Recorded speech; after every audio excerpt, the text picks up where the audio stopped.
Bonjour à toutes et à tous. On est ravis de vous retrouver ce vendredi matin en pleine forme pour parler du dispositif de compensation de la hausse des prix de l'énergie. J'essaye la zapette, mais qui ne fonctionne pas. Super. Concernant nos intervenants, donc j'ai la joie d'accueillir aujourd'hui Delphine Cabon, qui est élue à l'Ordre des experts comptables de Paris, que vous avez peut-être découvert à la loi de finances cette année, qui était aux Folies Bergères et qui nous avait parlé de ces fameuses aides énergie. Et Monsieur Jumeau, conseiller départemental à la sortie de crise à la DRFIP. Et nous souhaitons un très bon rétablissement à Madame Coquelin, qui est souffrante aujourd'hui, qui ne pourra pas être des nôtres. Vous connaissez le principe de ce rendez-vous aux 50. Vous pouvez nous poser des questions. Vous pouvez nous poser des questions, et d'ailleurs, on en a déjà deux. Donc, je vois que j'ai des habitués qui sont déjà là. Évidemment, nous répondrons à vos questions. Si jamais nous n'avions pas le temps de répondre à toutes les questions, on vous répond après par mail. Ne vous inquiétez pas. On va avoir donc trois parties dans cette heure et demie que nous allons passer ensemble. La première partie, Monsieur Jumeau va nous présenter les aides énergétiques et va nous parler également de tous les dispositifs d'aide aux entreprises, tout comme par exemple la restructuration des PGE. Et ensuite, Delphine Cabon nous parlera des deux nouveaux décrets que vous avez certainement tous appris par cœur, qui sont parus le week-end dernier et avec quelques nouveautés dans ces décrets. Voilà le programme. Entre chaque partie, j'interromprai avec les questions. On essaiera d'y répondre et on va essayer de terminer dans les temps, c'est-à-dire à 10h30. Monsieur Jumeau, je vous laisse la parole. Et bonjour à tous. Je suis conseiller départemental pour Paris. Le principe des conseillers départementaux, ce sont des fonctions qui ont été créées en juin 2021 à charge de détecter, d'orienter et de trouver des solutions, autant que faire se peut, pour les entreprises en difficulté. C'est une mission qui a été créée à la suite des dispositifs Covid et qui a été reconduite par la ministre en charge des PME, Madame Grégoire, à l'automne dernier pour toute l'année 2023, avec des fonctions particulières tournées sur la restructuration des PGE et sur, on va dire, la communication, parce que les CDSC ne sont pas acteurs sur le dispositif aide énergie, mais ont un rôle de conseil dans ce domaine. Alors tout d'abord, je vais évoquer les différents dispositifs de soutien à l'énergie pour les entreprises. Tout d'abord, le premier dispositif, alors le plus simple, c'est le bouclier tarifaire. Bouclier tarifaire qui bénéficie aux TPE comme aux particuliers. Les TPE sont les entreprises de moins de 10 salariés et de moins de 2 millions de chiffre d'affaires. Cela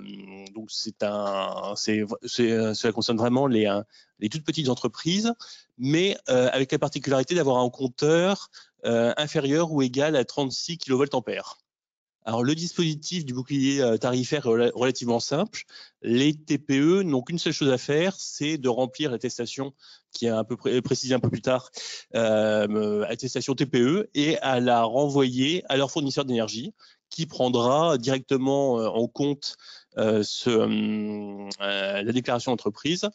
L'avantage du bouclier tarifaire, c'est un plafonnement à hauteur de 15% du prix de l'électricité.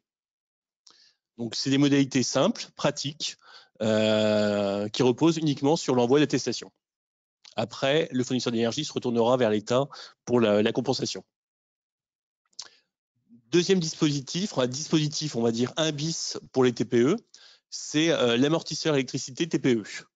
Ce dispositif concerne en fait les TPE pour lesquels le compteur, enfin les TPE qui ont un compteur supérieur à 36 kVA. Cela concerne essentiellement les TPE qui sont fortement consommatrices. Les boulangers sont concernés par ce dispositif en général, mais d'autres TPE également.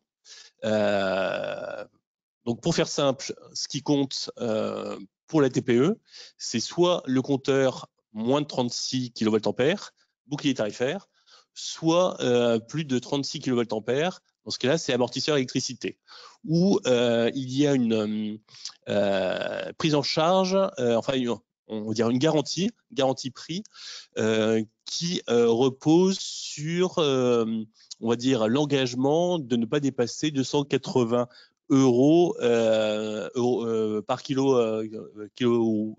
mégawatts-ampère. Donc, c'est une compensation au bénéfice de ces entreprises fortement consommatrices. Les modalités sont identiques, à savoir envoyer uniquement aux fournisseurs l'attestation qu'on trouve sur impôts.gouv ou sur le site du fournisseur d'énergie. L'entreprise l'envoie, c'est pris en compte par le fournisseur et la compensation se fait également entre l'État et le fournisseur. Dispositif qui concerne maintenant les PME, c'est l'amortisseur électricité, mis en place à compter de début 2023. L'amortisseur électricité, c'est un dispositif qui vise aussi à compenser la hausse du coût d'énergie pour les PME. Alors, le critère de la PME, ce sont les critères de la PME communautaire, donc moins de 250 salariés, bilan et chiffre d'affaires inférieur à 50 et 43 millions. C'est un dispositif qui est également simple, puisque la PME n'a qu'une seule chose à faire, c'est de télécharger soit sur impôts.gouv, soit sur le site du fournisseur l'attestation et l'adresser également au fournisseur. Voilà. Donc, ce sont des démarches qui ont été pensées pour répondre un petit peu à la complexité des dispositifs et au fait que les entrepreneurs sont pris par, on va dire, le quotidien et n'ont pas forcément le temps de réfléchir au dispositif. Donc, la démarche repose entre l'État et le fournisseur d'énergie. Donc, ces attestations, comme j'ai indiqué, vous les trouvez soit sur le site des impôts, soit sur les sites des fournisseurs d'énergie. Elles sont claires, l'entreprise cote, note et si elle est TPE ou PME. Non, c'est la même attestation et il suffit de cocher la bonne case. Alors, vous êtes à peu près 300 inscrits. Il y a quelques experts comptables ici présents avec nous. C'est toujours ce format que vous connaissez bien. Et si vous voulez bien poser vos questions dans les micros, parce que sinon, ceux qui sont chez eux n'entendent pas les questions, mais avec les réponses peuvent un peu les deviner. Mais voilà. Alors, l'attestation, c'est dommage que ce ne soit pas obligatoirement fait par un expert comptable. Je dis ça, je dis rien. Hein. Oui, disons que il peut assister le chef d'entreprise, mais disons que voilà, la démarche a été pour la plus grande simplicité. Regard, on va dire de la nouveauté, c'était pas forcément évident de comprendre déjà notion de TPE, PME. Moi, j'ai des contacts, les dirigeants ne savent pas trop quelle est la différence, donc il faut leur préciser. Même chose pour le compteur. Un certain nombre d'entreprises subissent la hausse du coût d'énergie, mais il faut leur demander si le compteur est à moins 36, plus 36, et parfois ils ne le savent pas. Donc, voilà. Comme on s'est interrompu, on a pas mal de questions sur les groupes et les notions de filiales. Ça va être abordé après par Delphine. Donc, vous aurez évidemment les slides. Et je pense que pour les modalités pratiques, j'ai fait le tour. Excusez-moi.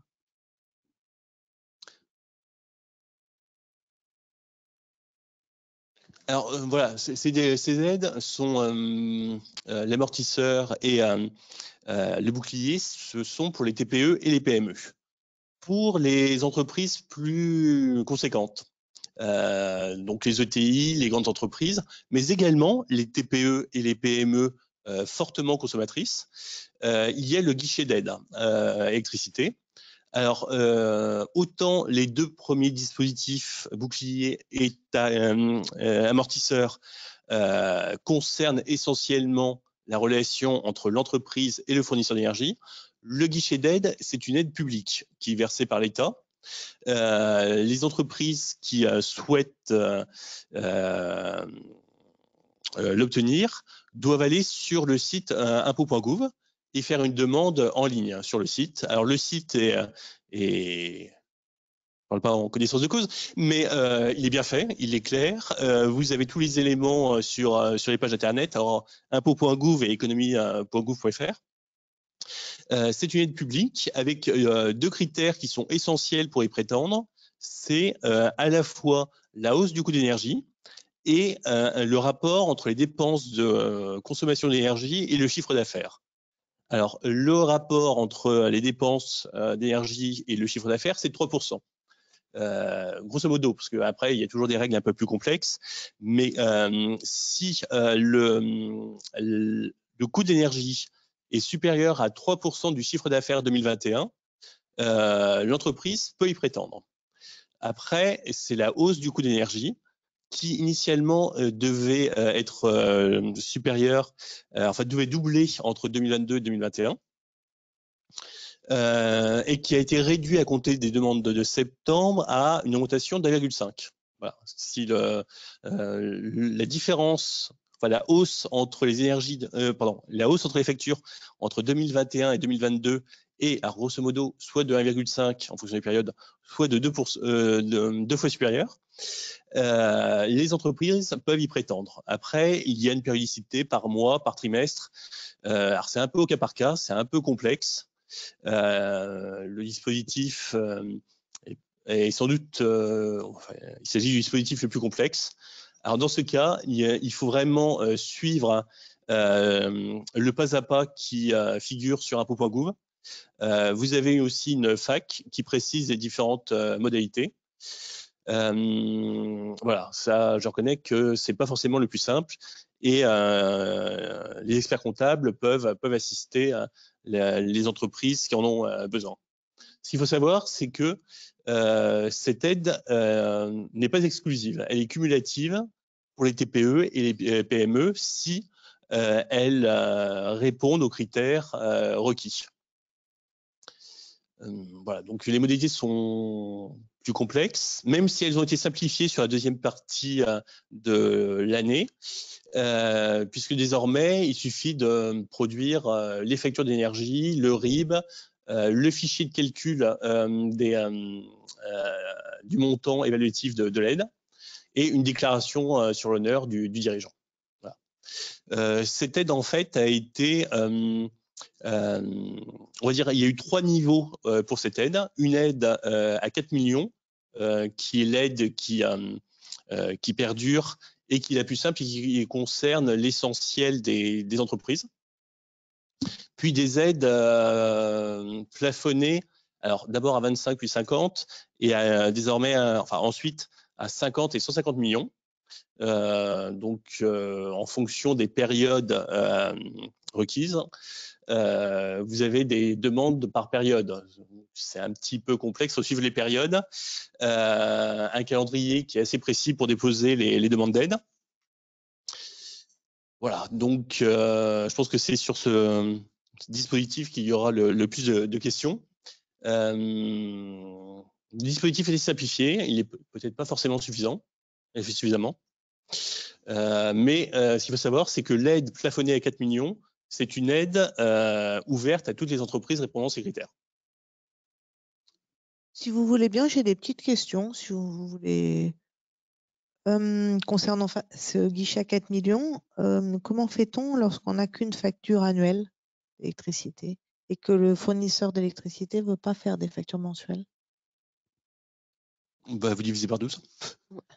C'est pas un problème en termes de forme. Vous voyez, on peut diviser par 12, je pense qu'on saura le faire, mais... En termes de forme, pour solliciter l'aide et donc déposer le dossier sur impôts.gouv, il y a un fichier Excel qui permet de faire la proratisation donc, des factures. Donc, si vous recevez une facture alors annuelle et que vous l'avez reçue avant la date limite de dépôt de l'aide pour la période concernée, eh bien, vous avez ce fichier Excel qui va vous permettre de proratiser la facture et donc de pouvoir calculer le montant de l'aide adapté à la période en question. Et si vous recevez la facture finalement après, donc par exemple, je pense aux aides pour lesquelles, pour les périodes pour lesquelles la date limite est dépassée et pour cette période-là, vous recevez une facture rectificative postérieurement à cette date limite, eh bien là, vous avez un guichet de régularisation qui va être ouvert jusqu'au 31 décembre 2023 pour pouvoir vous permettre de régulariser les périodes closes, en fait, donc a posteriori, donc du fait de la réception de la facture rectificative postérieurement à cette date limite. Alors, le guichet est ouvert sur toute l'année et concerne tout le dispositif 2022, puisque le dispositif 2022 est complexe, a été évolué entre les premières périodes. Il y a les périodes 1 et 2 qui sont closes et les périodes 3 et 4 qui sont encore ouvertes. Voilà, donc c'est sur tout 2022 que la régularisation est possible. En fait, ce qu'il faut savoir, c'est que les dispositifs ont été mis en place à un temps T. Postérieurement, on va dire que le ministère s'est rendu compte qu'il y avait de nouvelles demandes, de nouvelles situations, c'est plus complexe. Donc, on va dire, actualiser les dispositifs et les décrets sont sortis parfois après l'actualisation des dispositifs, d'où la complexité un peu pour suivre les différentes mesures. Voilà. Mais c'est vrai que voilà, il y a un évaluateur en ligne. Il y a une fac qui est assez complexe et qui essaye de répondre à une grande partie des interrogations. Et les pages du ministère, économie.gouv et impôts.gouv, répondent et, on va dire, aident à l'utilisation des dispositifs et à la compréhension globale du système. Voilà. Pour résumer, pour le dispositif plafonné à 4 millions, ce qu'il faut savoir, c'est que le montant de l'aide correspond à 50%, c'est un peu complexe, de l'écart entre la facture de 2021 et majoré de 50% et la facture 2022, dans la limite de 70% de la consommation. Donc évidemment, c'est sûr que c'est pas les dispositifs le plus simple. Voilà. Et pour les entreprises énergo-intensives répondant appartenant au secteur défini par les listes, les montants d'aide sont un peu supérieurs, mais ça répond à des critères encore plus restrictifs. Donc le calendrier. Alors le calendrier est là aussi un peu complexe parce qu'il repose sur des périodes. Alors, comme j'ai indiqué, le guichet d'aide est ouvert jusqu'en 31 décembre 2023. Les dates d'ouverture, globalement, c'est 2 mois pour déposer et 2 mois pour ce que le dossier soit instruit, avec un délai d'1 mois entre le mois de la période, le dernier mois de la période d'ouverture et le premier mois de l'instruction. Voilà, là aussi, à titre d'exemple, pour les factures de janvier-février 2023, le calendrier, pour le dépôt, c'est du 20 mars 2023 au 30 mai 2023. Donc, vous avez le détail pour l'année du dépôt des dossiers de l'instruction. C'est à suivre, puisque forcément, si le slide d'après, sûrement. Ah, pardon. Voilà, vous avez le calendrier. Il faut suivre, parce que si le délai est fort clos, évidemment, il ne sera pas possible de déposer la demande.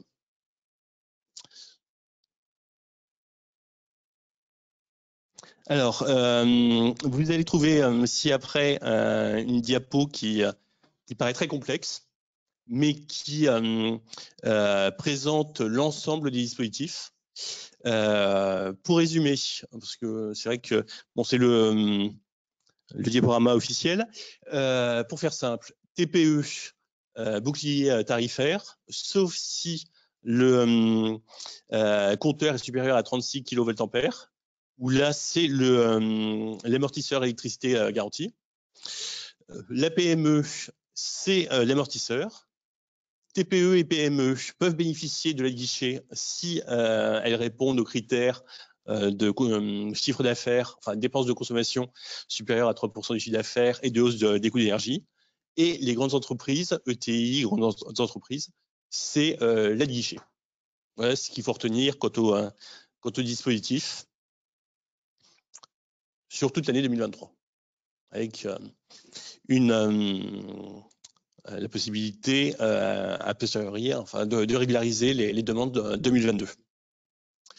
Donc, je ne peux que vous inviter à consulter les pages internet du ministère pour trouver tout, alors, le récapitulatif, la FAQ, l'ensemble des questions qui ont pu être posées et l'amortisseur, les tableaux d'aide, voilà.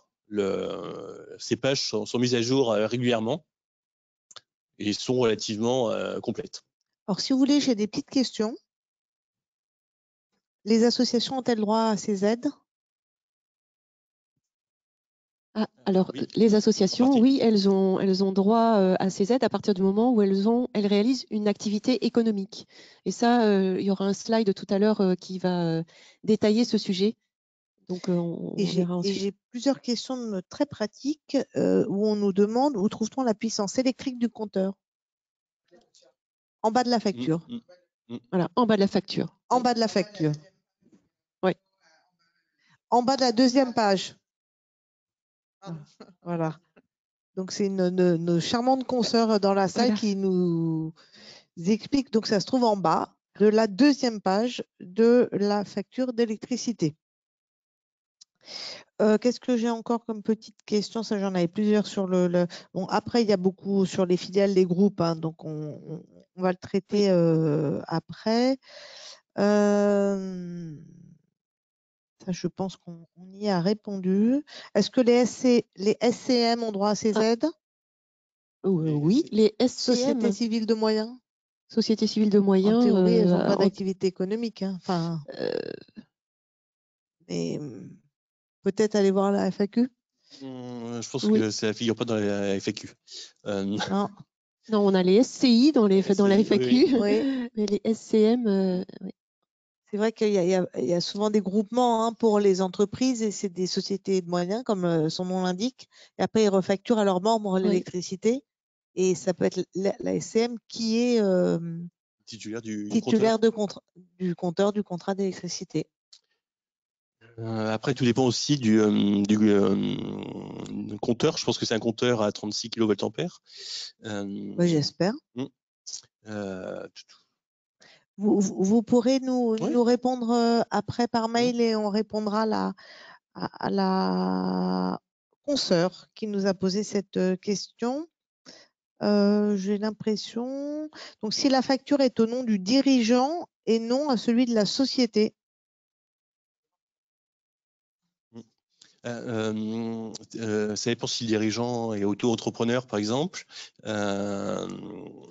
ou si les dirigeants de PME, de TPE, le principe, en fait, c'est la TPE ou la PME. Donc, si la facture est à son nom,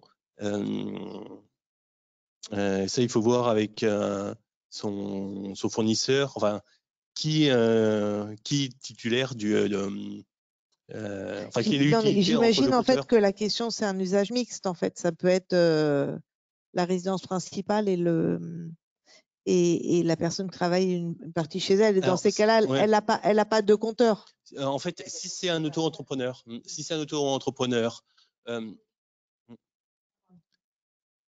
Enfin, pour moi, là, dans ce cas-là, enfin, vous me dites, monsieur, si je me trompe, il y a le bouclier tarifaire pour les particuliers qui s'applique automatiquement, en fait. En fait, le principe pour les auto-entrepreneurs, parce que j'ai un certain nombre d'auto-entrepreneurs qui m'ont contacté suite à un mass mailing du ministère, un individu comme un auto-entrepreneur qui travaille chez lui bénéficie du bouclier tarifaire d'office.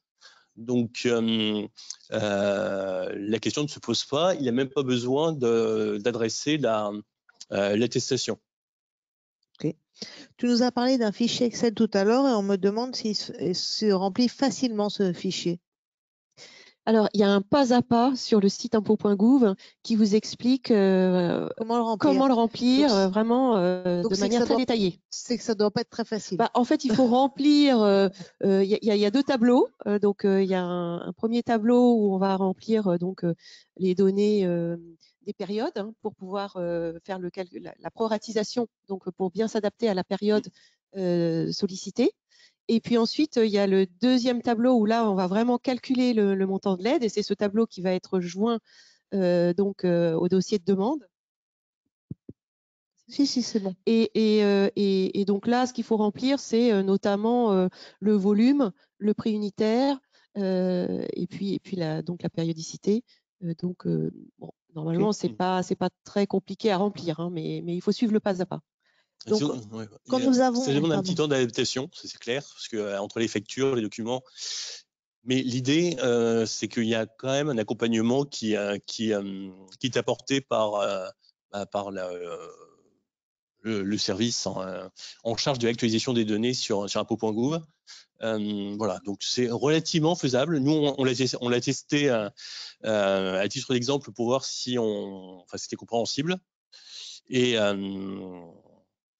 je ne peux répondre que oui. Et c'est pour ça que sur ce slide-là, on a toutes les coordonnées des personnes qui pourraient nous aider. Sur le fond, en fait, vous avez un numéro standard pour toutes les demandes générales, c'est le 08 806. Après, pour les entreprises qui sont directement engagées à faire les demandes, toutes les demandes passent par impôts.gouv. Voilà, sur la messagerie professionnelle de l'entreprise. Il y a différents onglets dans la messagerie professionnelle, qu'il s'agisse de déposer l'aide ou de poser des questions complémentaires. En cas de problème. La relation, en fait, ce n'est pas le service des entreprises auprès duquel sont rattachées les entreprises qui traitent le dossier. Ce sont des directions départementales, enfin des services des directions départementales dédiées. Donc, il faut bien indiquer dans la messagerie sécurisée aide, gaz, électricité, de façon à ce que le bon correspondant puisse prendre en charge des interrogations. Pour faire un petit résumé de notre précédent rendez-vous au 50, qui était les relations avec l'administration fiscale et sociale, puisqu'on avait l'URSSAF et l'inspection du travail, l'administration fiscale nous incitait beaucoup à se servir de la fameuse messagerie sécurisée sur impôts.gouv. Et les autres, les difficultés de l'administration fiscale aujourd'hui, des SIE, et la multiplication des canaux de communication, parfois des mails en direct au SIE, des mails dans la balle, comme vous dites, donc c'est la messagerie générale, enfin bref, les recommandés AKR, le papier, etc. Donc les SIE ont multiplié les canaux de communication, mais aujourd'hui répondent de manière assez efficace lorsque on est sur la messagerie sécurisée. C'est ce qu'il fallait retenir du précédent webinaire. Voilà, disons que la liaison de l'entreprise se fait directement avec son SIE pour toute question générale. Et sur les demandes aide, gaz, électricité, c'est les services dédiés. Ce n'est pas le SIE de rattachement. C'est pour ça qu'il faut bien préciser aide, gaz, électricité. Et enfin, alors dans les points de contact, les conseillers départementaux à la sortie de crise. Donc, la compétence est départementale. Donc, là, vous avez les coordonnées de mes collègues pour la région Île-de-France. Le plus simple, en fait, c'est contacter. Alors, les BALF sont génériques. C'est toujours codefi.ccsf. Et après, vous rajoutez le numéro du département @dgfip.finance.gouv.fr. Voilà, ils pourront vous répondre pour les dossiers relevant de leurs compétences territoriales et éventuellement appuyer notamment les TPE et PME en difficulté sur les dispositifs les plus classiques. Ça, c'est notre champ de compétences. Alors là, on me critique un peu et on me dit ah non, la messagerie sécurisée, c'est une intox et c'est aussi long. Alors, j'ai peu l'impression de dire que c'était rapide, mais en tous les cas, c'est le moyen pour avoir une réponse. Voilà, donc c'est vrai que ça peut être lent, le retour de la messagerie sécurisée, mais normalement, il y a une réponse. Alors que les autres, il n'y a peut-être jamais de réponse. C'était tout mon propos. De toute façon, s'il y a un problème dans on va dire un relationnel entre une entreprise et on va dire le délai de réponse du service, vous pouvez toujours passer par le conseiller départemental à la sortie de crise qui relaiera votre demande par d'autres canaux auprès du service concerné. Alors pas forcément pour les DGE parce que ça, nous n'avons pas de relation directe. C'est un peu compliqué. En revanche, pour toutes les autres demandes, les conseillers départementaux sont là pour faire le lien entre les entreprises et les services des impôts des entreprises lorsqu'il y a on va dire, des réponses qui tardent un petit peu. Donc là, vous avez quand même tous remarqué sur le tableau qu'il y a les 0,6 de tous les interlocuteurs. Hein. Donc non, mais on peut quand même souligner l'effort de l'administration pour nous faciliter la vie. C'est quand même assez rare qu'on nous donne des 0,6. Hein. Merci beaucoup. J'ai une petite question pour toi, Delphine. C'est concernant j'ai perdu ma question, le pas à pas. Où est-ce qu'on le trouve? Sur le site impôts.gouv. Si vous tapez aide gaz et électricité, vous allez avoir la liste de tous les outils pour constituer le dossier. Et il y a un document qui est un guide pour remplir notamment les tableaux Excel. Merci. Donc, je vais continuer. Alors, en élargissant un peu la présentation, ce qu'il faut savoir, c'est que les entreprises peuvent s'aider d'une checklist énergie qui a été élaborée par la médiation des entreprises pour apporter un premier niveau d'information sur le contrat et la facture et pour anticiper le renouvellement des contrats de fourniture d'énergie. En même temps, la Commission de régulation de l'énergie a publié un prix de référence de l'électricité pour plusieurs profils de consommateurs professionnels. C'est un indicateur qui permet aux entreprises et collectivités de comparer ce prix de référence par rapport à l'offre avant de s'engager. Il y a un point qui est aussi important à savoir, c'est que les principaux fournisseurs se sont engagés dans une charte de bonne conduite et se sont engagés à proposer des offres de fourniture d'énergie, à les informer sur le plan de sobriété et mesures prises en place pour protéger les consommateurs de la hausse des prix et à répercuter les mesures à tous les consommateurs. Ce qu'il faut savoir, et en l'absence de Mme Coquelin, je vais parler pour elle, c'est qu'elle et moi travaillons, on va dire, régulièrement sur un certain nombre de dossiers d'entreprises qui ont renégocié leur contrat d'énergie à l'automne 2022 et qui ont subi des hausses conséquentes du prix de l'électricité. Parfois multiplié par 5, par 10, enfin des montants totalement exagérés. Les fournisseurs d'énergie se sont engagés à réexaminer ces contrats. Alors, nous invitons les entreprises qui ont obtenu des contrats on va dire, dont les prix sont très élevés et l'augmentation est très forte, à contacter directement leurs fournisseurs en leur demandant de revoir leur contrat. Voilà. À la suite de ces contacts et en l'absence de renégociation de ces fournisseurs, il convient de nous adresser, de nous contacter, alors je parle au nom de tous mes collègues conseillers départementaux, d'adresser sur les BALF des conseillers départementaux les contrats, les factures sujettes à contestation et nous préciser les contacts qui ont pu être engagés entre les entreprises et leurs fournisseurs qui n'ont pas conduit à revoir ces facturations. Nous avons des conseillers chargés par les fournisseurs d'énergie de réexaminer ces contrats.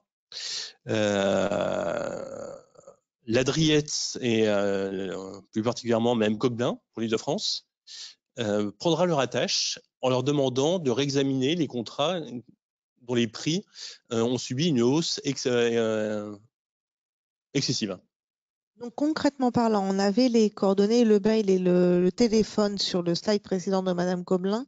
Quand on a ce genre de problématique, on lui envoie sur son adresse mail là? Alors, soit directement sur son mail, si l'entreprise, il s'agit de PME de plus de 50 salariés, soit sur sur la BALF des conseils départementaux pour les entreprises de moins de 50 salariés. Et la BALF des conseillers départementaux, c'était le slide d'avant, c'est ça? C'est ça.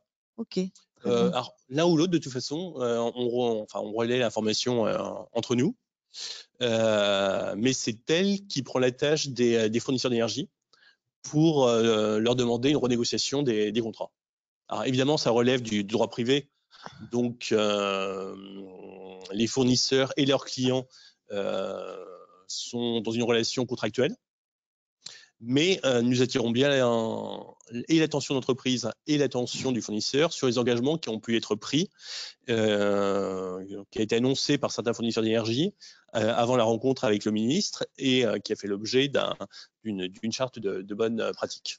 Voilà. Alors, on a une question dans la salle. Donc, moi, j'ai une question justement sur ça parce que j'ai le cas. Et sur une entreprise en plus de mon mari, donc je suis directement affectée, enfin concernée. J'ai eu Engie au téléphone la semaine dernière qui me disait que là, le prix du gaz en ce moment a chuté. Donc, elle pouvait me faire une renégociation pour un nouveau contrat échéance 1er mai, pas maintenant, à 90 €, je crois, je sais pas si c'est kilowatts, mégawatts, etc. Mais en aucun cas, elle voulait négocier à l'heure actuelle. Et là, vous me dites que potentiellement, on peut, alors que eux me disent non. C'est pour le futur contrat. Alors, normalement, c'est sur les contrats qui ont été négociés à l'automne 2022. Donc souscrits, c'est ça. Souscrits. Qui ont été souscrits. En fait, c'est les nouveaux contrats, en fait. Alors après, c'est vrai que entre ce qui a été annoncé, la mesure, enfin la charte et les engagements des fournisseurs d'énergie, c'est toujours compliqué. Voilà. Nous retenons les engagements des fournisseurs à la suite de la rencontre avec le ministre. Et ceux-ci se sont engagés à réexaminer les contrats. À réexaminer, ça ne veut pas dire qu'ils vont les revoir totalement et qu'ils vont céder à toutes les demandes de la part de l'entreprise. Mais ils se sont engagés à réexaminer les contrats qui avaient été souscrits à l'automne 2022. Et il n'est pas possible d'avoir cette liste en fait de fournisseurs qui sont engagés? Elle n'est pas publique? Comme ça évite de vous déranger pour rien s'il n'y a pas eu d'engagement entre le fournisseur et l'État? Alors nous, on intervient qu'en cas d'échec de la renégociation entre l'entreprise et son fournisseur. Oui. Donc s'il n'y a pas de démarche engagée par l'entreprise, on ne peut pas intervenir de prime abord. Mais en cas d'échec, l'entreprise adresse soit à l'SRP, soit au conseil départemental de la entreprise le contrat, les factures, pour faire simple. Bon, évidemment, le sirène de l'entreprise, on y voit un peu plus clair sur la situation d'entreprise aussi. Nous, on analyse la situation et si la hausse du prix d'énergie de ces nouveaux contrats est excessive, dans ce cas-là, les CAC les adressent à la SRP et la SRP contacte ces relais auprès des fournisseurs. Alors, j'ai la chance d'avoir Thibaut Anjalbert de l'Adriette qui nous écoute et qui m'envoie des petites informations aussi et qui me dit qu'en fait la charte est publique et que la liste en fait des signataires est dans la charte. Donc on peut avoir la liste de ces signataires d'une part et d'autre part l'Adriette peut également réexaminer en fait avec les fournisseurs et mettre en place des échéanciers. Donc là c'est peut-être aussi pour les anciens contrats et pas pour les nouveaux contrats. voilà, et donc Monsieur Ange-Albert Ladriette se propose de répondre à nos questions comme ça à distance. Je vous en remercie. J'ai eu quelques questions concernant en fait la distinction entre l'électricité et le gaz. Me demandant l'attestation à fournir par les TPE ne concerne que les fournisseurs d'électricité et non le gaz. Vous confirmez? Oui. D'accord. Donc pour le gaz, il ne se passe rien? C'est l'aide, c'est le guichet d'aide Les guichets. qui doit s'appliquer. Voilà. Oui. Donc l'aide gaz et électricité. Voilà. Est-ce qu'il y aurait quelques questions dans la salle? Non? Ça va? J'ai une question sur la notion de excessive, une hausse excessive. Comment vous l'interprétez en fait? Parce que ça veut tout et rien dire. Enfin, moi, je pars du principe. Par exemple, je donne encore mon exemple. On était à 46 €, on est passé à, je crois, 150. Enfin, on a fait un x4. Ça reste malgré tout en dessous des 300 €, 400, 500, ce qu'on entend. Mais pour une petite structure, ça reste malgré tout excessif en fait. Vous voyez ce que, enfin. Alors, on n'a pas de seuil d'excessivité de l'augmentation du coût d'énergie. Nous, on a des factures qui ont été multipliées par 10. Voilà. Donc ça, c'est clair. Après, c'est une question, on va dire, d'analyse des dossiers. Au cas par cas, on dit pas, enfin, on ne limite pas à 2 x 2 x 3. C'est plus facile pour des factures qui ont été multipliées par 10 de dire que l'augmentation est excessive. Et après, tout dépend aussi des périodes qui ont été retenues. Voilà, donc pour résumer, pour une entreprise qui a des difficultés à trouver un fournisseur, elle peut contacter le CDSC du département pour les TPE et PME de moins de 50 salariés. Et pour les entreprises de plus de 50 salariés, c'est plutôt les CRP, puisqu'il y en a deux, même Coquelin ou Monsieur Angelbert, que je salue, pour les aider à trouver ces fournisseurs. Également, le médiateur des entreprises, ça j'évoquerai ces intervenants un peu plus tard, ou le médiateur de l'énergie. Après, c'est la question du seuil également du nombre de salariés entre les deux. Voilà quels sont les différents dispositifs qui ont été mis en place au niveau de l'énergie. D'autres questions? Est-ce que vous avez d'autres questions? Moi, je pense que je les ai toutes dites et toutes les autres concernaient les histoires de groupe qu'on va bientôt aborder. Donc, peut-être à toi, Delphine, alors. Très bien. Alors, il faudrait passer le J'ai une slide. petite. Ah oui, si, il y en a une que j'avais oubliée et merci de me la rappeler. Les dispositifs d'aide aux entreprises de la DGFiP sont-elles cumulables avec le chômage partiel? Dispositif d'aide chômage partiel par rapport aux aides d'énergie? Oui. Oh, oui, Je pense qu'il n'y a pas de il n'y a pas de. Oui, il n'y a pas de. Ouais, il y a pas de souci. Monsieur Gelbert me contredira le cas échéant, mais je vois pas là. Voilà. Très bien.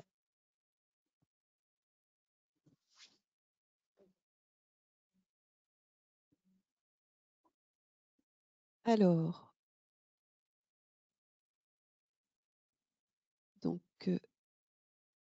alors là, non, c'était vous encore en fait. Ah, c'est à vous. Ah oui. Ah oui. Donc, je vous parlerai des modifications des 2 derniers décrets parus il y a quelques jours. Oui, là, après cette partie. Voilà, donc là, on est dans le dispositif d'accompagnement. On a voulu aussi compléter cette présentation et qu'elle déborde un peu le cadre de l'énergie pour accompagner les entreprises en difficulté et nous donner les clés, nous, experts comptables, pour conseiller au mieux. Parce que toutes ces histoires-là, c'est des histoires en fait de responsabilité, d'obligation de conseil que nous avons, nous, experts comptables, envers nos clients. Les informer concernant ces fameuses aides d'énergie, concernant ces boucliers.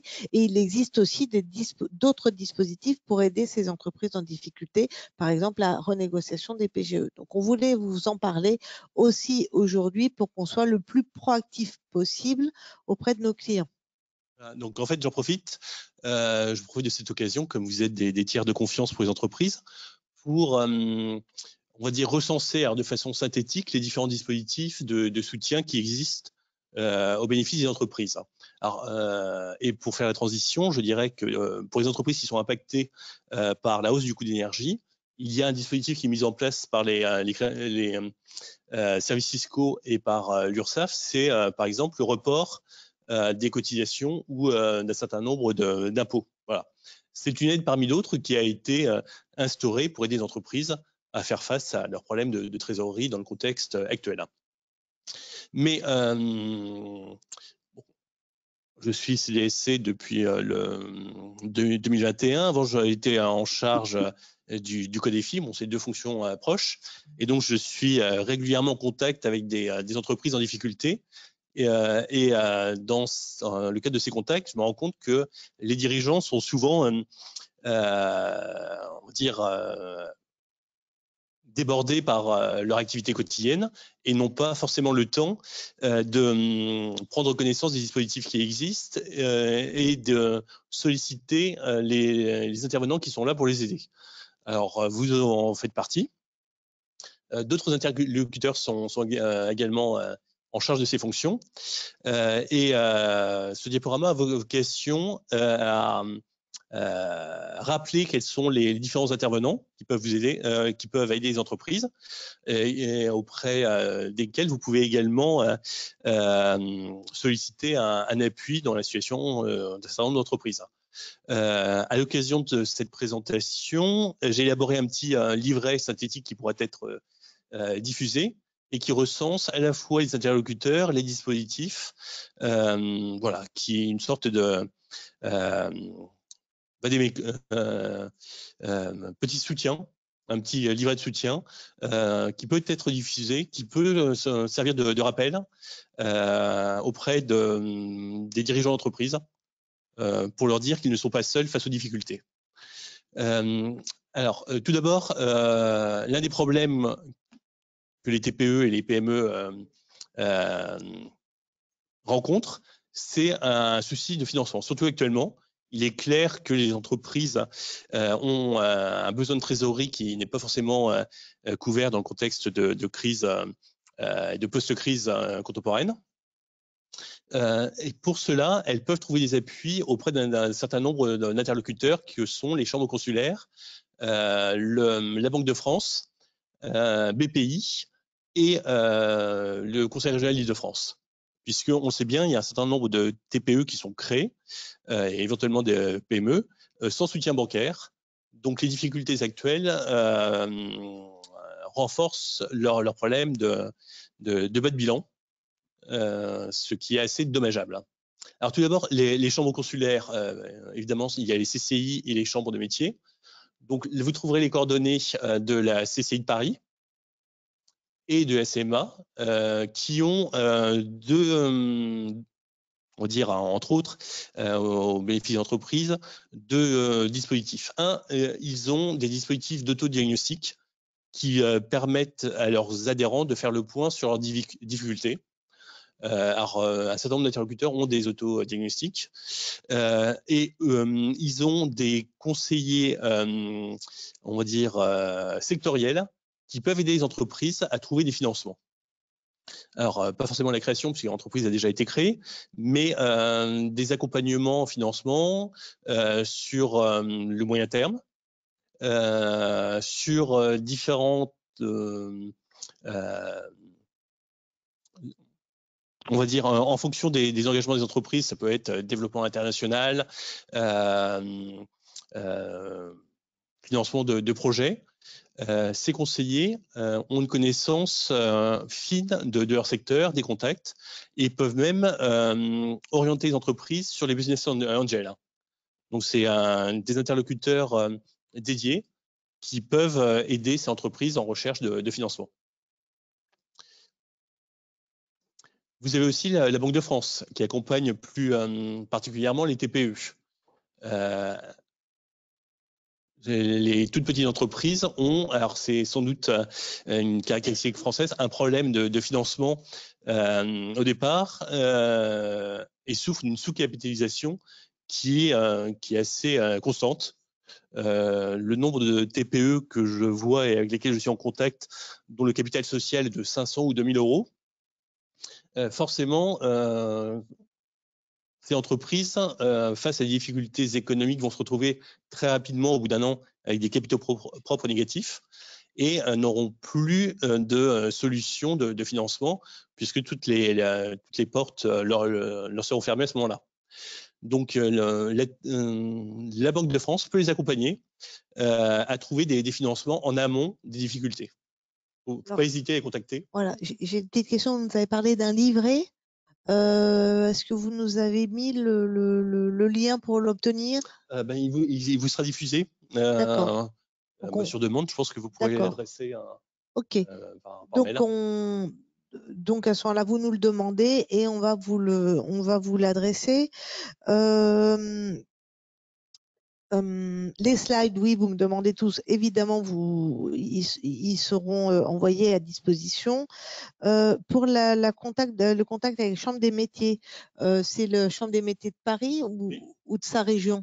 Non, alors là, c'est dédié à Paris, comme je suis en charge de Paris. Mais donc, globalement, c'est les mêmes par département. Il suffit de cliquer sur Internet, vous tapez pour les CMA. Donc, on demande à la Chambre des métiers de sa région. OK. Du département.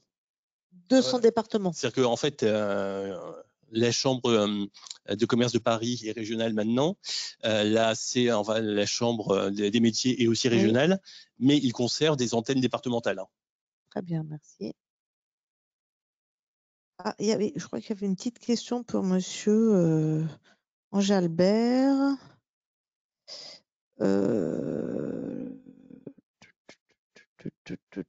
Je retrouve plus.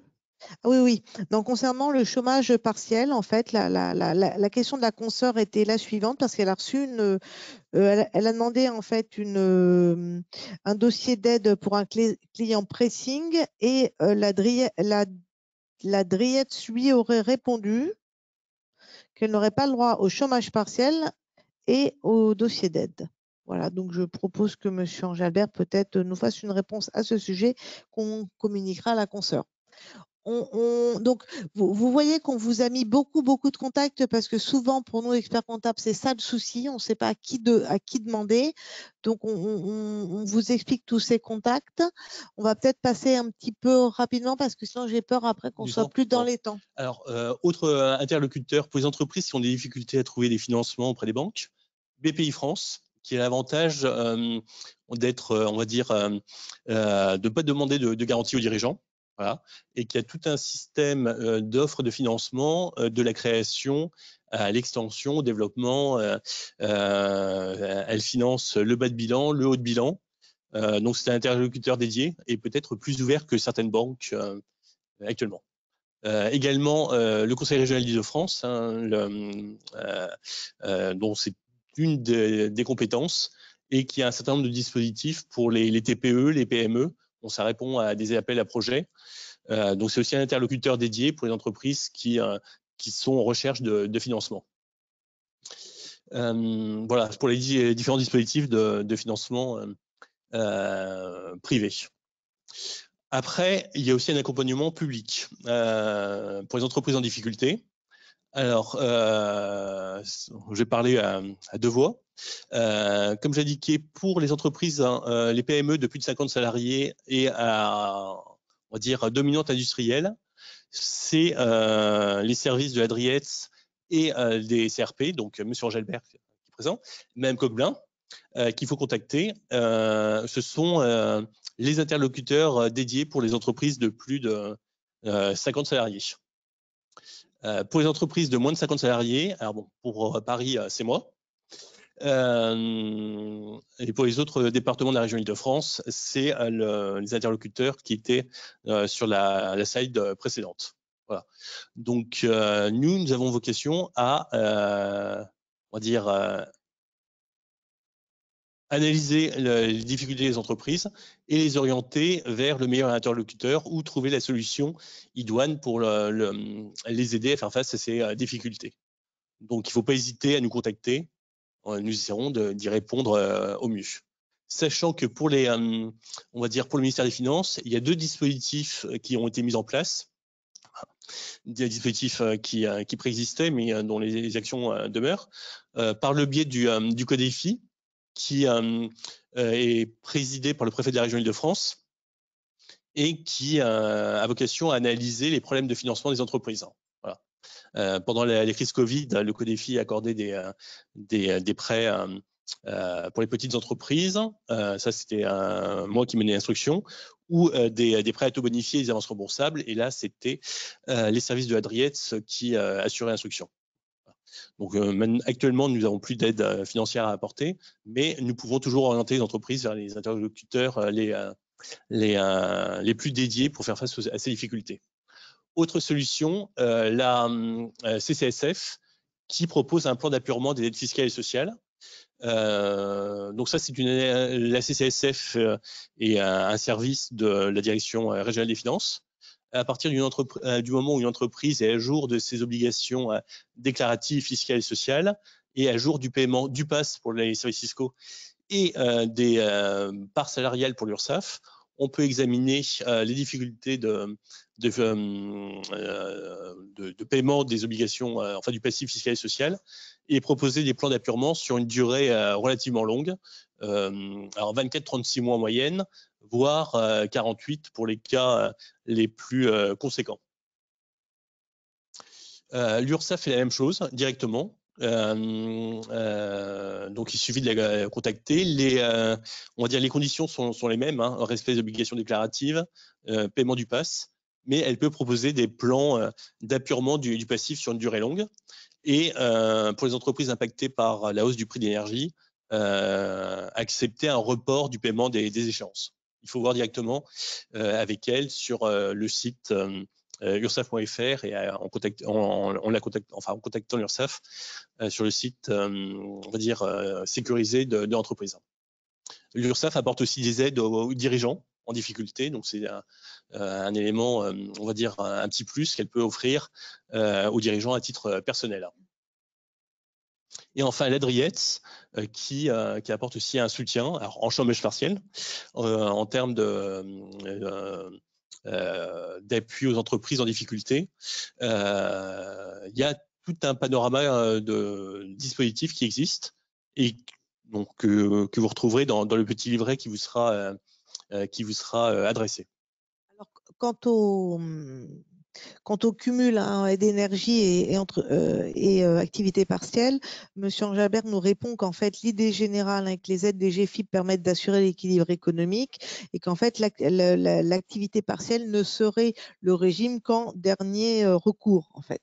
Donc, d'abord, les aides d'énergie, si l'entreprise ne va pas très bien à cause du hausse du coût de l'énergie et si ce n'est pas suffisant, éventuellement, l'activité partielle. Donc maintenant, je vais évoquer rapidement les solutions de règlement amiable des difficultés. Alors le médiateur du crédit, c'est une action qui est exercée par la Banque de France et qui peut résoudre les difficultés que rencontrent les entreprises dans leurs relations avec les banques. Donc, le mode d'accès, enfin de contact est relativement simple. Hein, il suffit de taper médiateur du crédit et saisir un médiateur. Et là, l'entreprise dépose sa demande sur toute difficulté rencontrée avec les banques, suppression d'autorisation de découvert, de financement de court terme ou d'obtention de prêts. Une question ? On a une petite question, mais je ne sais pas. Ah, métro. Petite remarque. Ou une attestation délivrée par la banque. Et j'ai eu le cas d'un dossier à Salon d'esthétique où ils n'ont pas voulu délivrer cette attestation-là. Et donc, depuis, on a évolué parce qu'ils nous ont renégocié notre PGE sur 7 ans ou 8 ans. Parce qu'on avait un problème qu'on rencontre dans beaucoup de commerces de proximité, c'est le cumul de la dette SSI 2021 et 2022 qu'on demande de payer maintenant, plus le prêt garanti d'État. Donc la trésorerie, elle explose et voilà. Alors justement, j'allais évoquer ce point-là, puisque la médiation du crédit traite... il y a la médiation classique pour tous les financements classiques de problèmes de financement ou de rupture de financement par la banque. Avec la mise en place du PGE et la restructuration du PGE, la médiation du crédit a une compétence pour les demandes de restructuration de PGE de moins de 50 000 €. Donc, elle prend en charge la demande suivant le même canal. Il suffit de déposer la demande sur je saisis médiateur et elle traitera le dossier. Pour les PGE de plus de 50 000 euros, ce sont les conseillers départementaux à la sortie de crise qui analysent les dossiers. Donc, même adresse générique qu'évoquée précédemment, pour toutes les entreprises qui ont bénéficié d'un PGE supérieur à 50 000 euros en cumulé, alors ça peut aller jusqu'à plusieurs millions, il faut les saisir pour Paris, et j'analyse la situation. En fait, l'allongement de la durée du remboursement de PGE, c'est une solution parmi d'autres qui est offerte, mais qui répond à un certain nombre de principes. À savoir, alors c'est là que vous intervenez, une attestation d'expert comptable disant que l'entreprise n'est pas en mesure d'assurer le remboursement des échéances de PGE. Alors c'était sur 2022, maintenant c'est sur 2023, mais qu'elle conserve des perspectives de retournement d'activité et forcément qui n'est pas en cessation de paiement. Ça, c'est une attestation qui est indispensable, que le PGE soit de moins de 50 000 ou de plus de 50 000 euros. L'entreprise devant produire, alors avec le regard de l'expert comptable, en général on préfère, un prévisionnel d'activité sur 12 mois, montrant que les échéances de PGE impactent négativement la trésorerie de l'entreprise. Voilà. C'est un tableau classique avec les recettes prévisionnelles, les dépenses prévisionnelles par grande ligne et avec une ligne par encours bancaire et PGE, enfin de façon à ce qu'on sache quel est l'impact du montant d'échéance de PGE sur la trésorerie actuelle et éventuellement sur la trésorerie future. Sachant que la durée du remboursement de PGE peut être en droit allongé de 2 à 4 ans, ce qui repousse enfin le contrat en général pour les entreprises de PGE actuellement, pour la majorité des entreprises, c'est un contrat sur 6 ans avec une mensualité de remboursement calculée sur 4 ans, puisqu'il y a un différé de remboursement de 2 ans. En moyenne, l'entreprise peut demander un allongement de 2 ans. Voilà, elle peut l'obtenir assez facilement. Portant donc le contrat sur 8 et le montant d'échéance calculé sur 6 ans. À titre exceptionnel, ça peut aller jusqu'à 10 ans, et uniquement pour les grandes entreprises ou pour des montants de PGE très conséquents, puisque 10 ans, c'est la durée de sauvegarde ou de redressement judiciaire. Ce qu'il faut savoir, et ça c'est important, c'est que lorsque le conseil départemental reçoit le dossier et l'analyse, il y a un élément qui est extrêmement important à prendre en compte, c'est la situation de l'entreprise au niveau des capitaux propres. Soit ils sont positifs, et dans ce cas-là, nous pouvons adresser le dossier vers la médiation du crédit de la Banque de France, soit les capitaux propres sont négatifs, sur un exercice, 2 exercices, ce qui traduit les difficultés structurelles, même si elles sont forcément une grande partie liée à la Covid. Une entreprise avec des capitaux propres négatifs, ça vous le savez, est dite en difficulté. Et on ne peut pas orienter l'entreprise vers la médiation du crédit, mais on l'oriente vers la procédure de sauvegarde, la procédure de conciliation ou de mandat ad hoc ouverte devant le tribunal de commerce. Alors, c'est une procédure amiable et confidentielle, mais seul un conciliateur ou un mandataire ad hoc peut solliciter les banques pour demander une restructuration du PGE, sachant que les banques ont tout intérêt à accepter cette restructuration, étant donné qu'elles conservent la garantie de l'État. Voilà. Donc, en amont d'une demande de restructuration de PGE, si les capitaux propres sont positifs, vous pouvez me l'adresser. S'ils sont négatifs, y compris, parce qu'on est en fin de... Enfin là, les comptes 2022 vont être bientôt déposés. Pour l'instant, ils ne sont pas encore, donc c'est les comptes prévisionnels. Je sais que la Banque de France regarde la situation prévisionnelle sur 2022. Et si les comptes 2021, les capitaux propres de 2021 sont positifs, mais que les prévisionnels de 2022 sont négatifs, elle orientera l'entreprise vers la conciliation. On a une petite question. J'avais une question sur les restructurations de PGE. En fait, là, je comprends que c'est pas non plus ouvert à tout le monde. Par exemple, un artisan qui va un peu, on va dire un peu mal, mais qui veut quand même garder la trésorerie en réserve parce qu'il sait pas de quoi il fait l'avenir, il peut pas en fait. Il faut déjà qu'il aille vraiment mal pour vous demander la restructuration. Alors non, il ne faut pas qu'il aille mal. En fait, c'est une question d'analyse du montant du solde de trésorerie de l'entreprise en fonction de ses besoins. Pour faire simple, une entreprise qui aurait 150 000 euros, pas forcément l'artisan, de solde de PGE chaque mois, aura du mal à dire qu'elle ne peut pas rembourser le PGE sur les bases qui ont été arrêtées initialement. Si la trésorerie, le solde de trésorerie prévisionnel mensuel, puisque c'est sur 2023, et c'est toujours, enfin c'est jamais simple d'avoir un prévisionnel avéré, et de 15-20 000 euros, voilà, une fois avoir payé toutes les charges. La restructuration du PGE permettra de réduire le montant d'échéance mensuelle, donc de donner un peu de marge de manœuvre financière. Si le solde de trésorerie mensuel est de moins 50 000 euros avant restructuration du PGE, ce n'est pas, on va dire, l'allongement du remboursement de PGE qui va résoudre le problème de trésorerie de l'entreprise. Dans ce cas-là, on oriente plutôt l'entreprise vers une conciliation, sachant qu'en même temps, l'entreprise qui prétend la restructuration du PGE doit être à jour de ses impôts et cotisations sociales ou bénéficier d'un plan d'apurement auprès des créanciers. En fait, tout va dépendre du prévisionnel fait par l'expert comptable, ce que je comprends. Si on arrive à démontrer que pour financer le besoin en fonds de roulement, on est mieux avec un étalement de 2 ans de plus et que c'est beaucoup plus viable pour l'entreprise, ce dossier-là passera plutôt qu'un autre. Je ne sais pas s'il reste encore beaucoup de slides. Je suis un peu stressée par le temps. Moi, je ne sais pas pourquoi. Ce matin, je me dis, tiens, c'est peut-être parce que c'est vendredi. Non, disons, donc après, dans les autres interlocuteurs, vous avez le médiateur des entreprises, le médiateur de l'énergie. Alors, voilà, on peut les contacter. Après, le délai de traitement peut être plus ou moins long. Ou autre contact, place des entreprises. Alors, donc ça, c'est on va dire une plateforme sur laquelle les entreprises peuvent déposer leur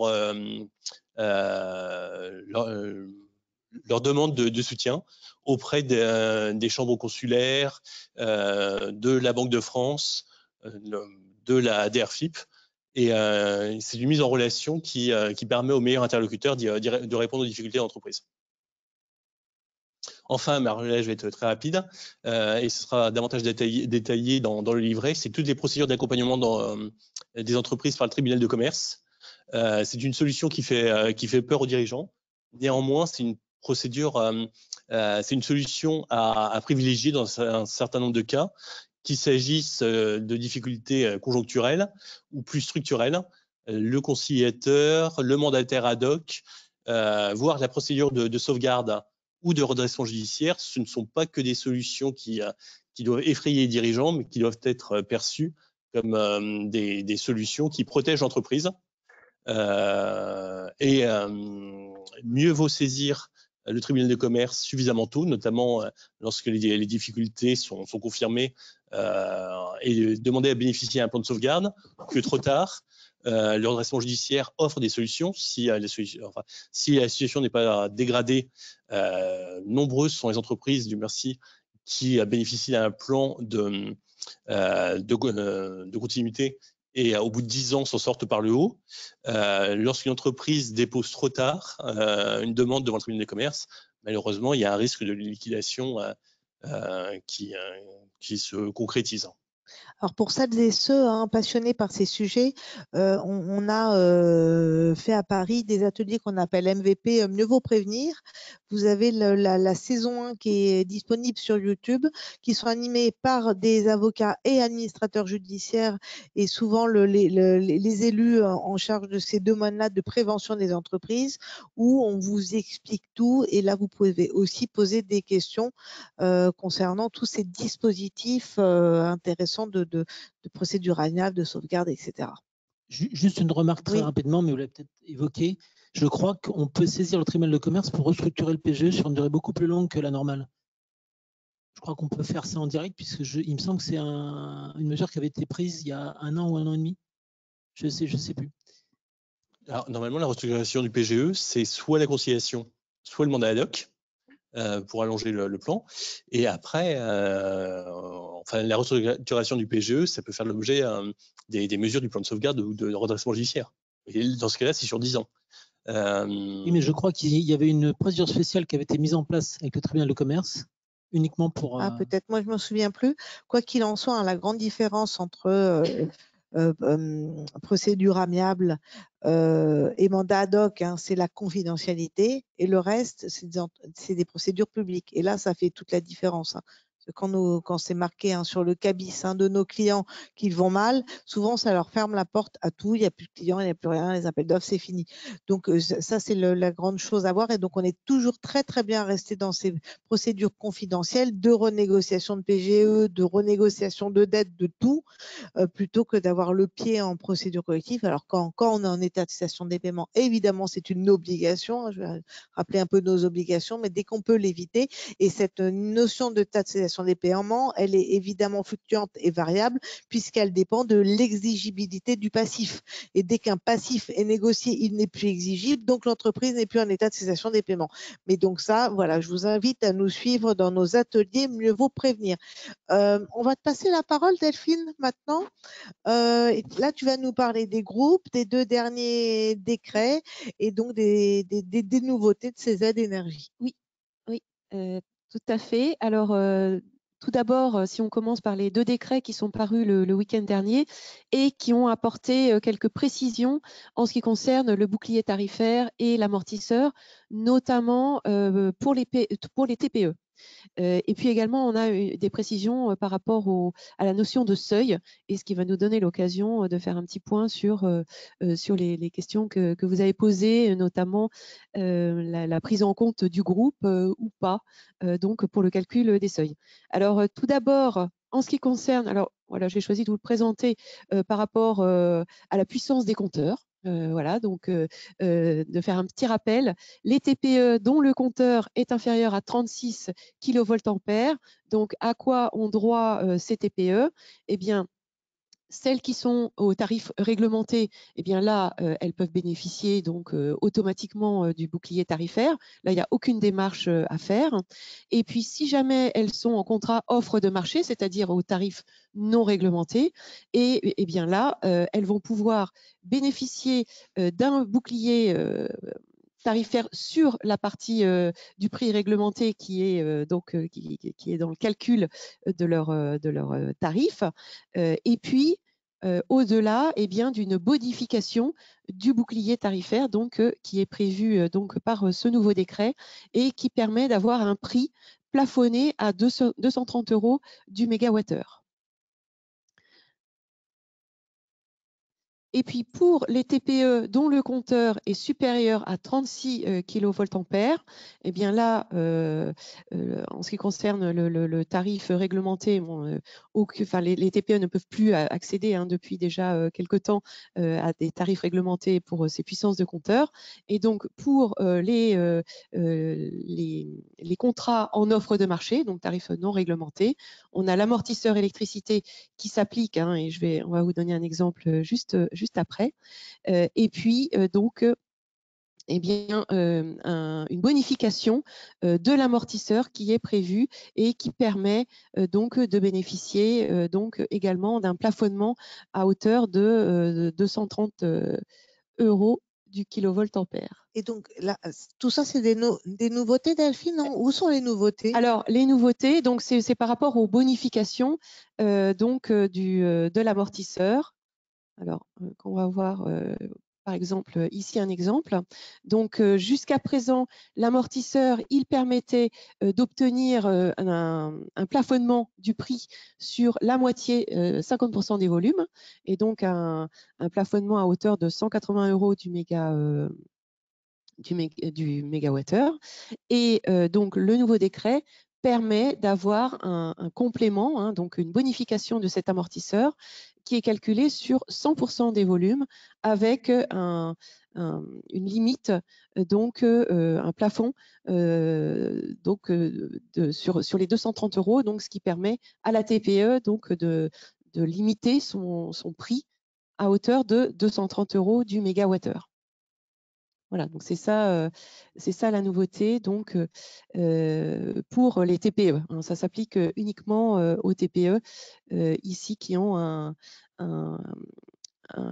compteur qui dépasse donc 36 kVA, puisque celles qui ont un compteur inférieur à 36 kVA, eh bien, vont automatiquement donc pouvoir bénéficier de cette barrière à 230 € du mégawattheure, donc de par l'application du bouclier tarifaire. Et donc là, pour pouvoir bénéficier de ces dispositions, il y a donc cette attestation dont on a parlé tout à l'heure, qui a fait elle-même l'objet d'une modification. Et donc là, on va voir de quoi on parle, puisque ça fait l'objet, je pense, de la plupart de vos questions. Dans l'ancienne version de l'attestation, il était indiqué donc on devait cocher la case, donc en ce qui concerne les TPE, donc de valider le fait qu'on ne faisait pas partie d'un groupe. Et donc ça, c'était une erreur en fait de rédaction dans l'attestation, erreur qui a été corrigée dans la nouvelle version puisque on n'a plus cette mention de je ne suis pas filiale d'un groupe. Et donc les dispositifs qui concernent les TPE sont applicables aux TPE qui respectent les seuils au niveau de l'entité elle-même et non plus au niveau d'un groupe auquel elle pourrait appartenir. Donc, on a vraiment le calcul de ces seuils, donc le seuil de 10%, de 10 salariés et de 2 millions de chiffre d'affaires au total de bilan qui se calcule au niveau de la TPE, qu'elle soit filiale ou pas d'un groupe par ailleurs. En revanche, en ce qui concerne les seuils calculés pour les PME, donc, et là, ça concerne l'application de l'amortisseur électricité, eh bien là, on a toujours cette notion de groupe, donc là, à prendre en compte pour le calcul des seuils.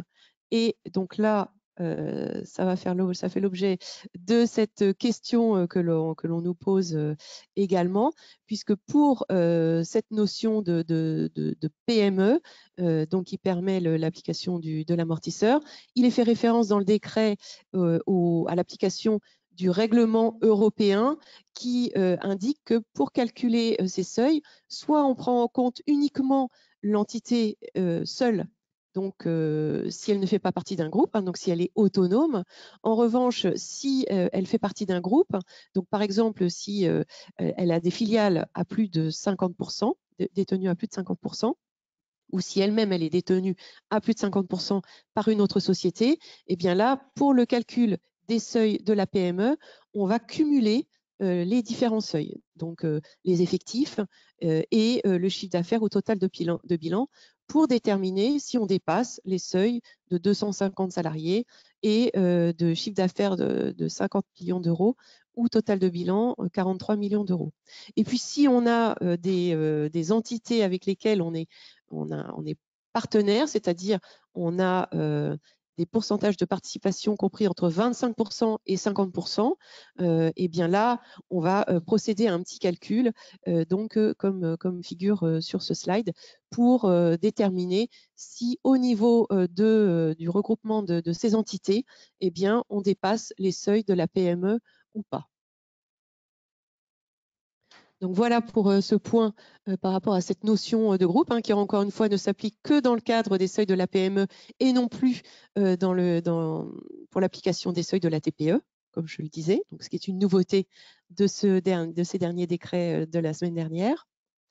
Alors, autre question que vous nous posez assez souvent, c'est de savoir si les SCI sont éligibles ou pas aux aides énergie. Et donc là, on a une réponse qui a été qui est dans la FAQ pour le dispositif aide gaz et électricité, puisque les dispositifs s'appliquent à partir du moment où l'entité exerce une activité économique.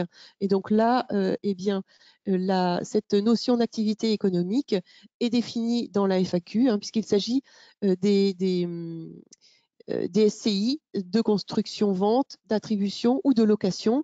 Mais en revanche, les SCI ne servant que de structure d'accueil ou de gestion d'un investissement immobilier, le plus souvent familial, sont considérés comme n'exerçant pas une activité économique et de ce fait, elles ne vont pas pouvoir bénéficier de ces dispositifs d'aide.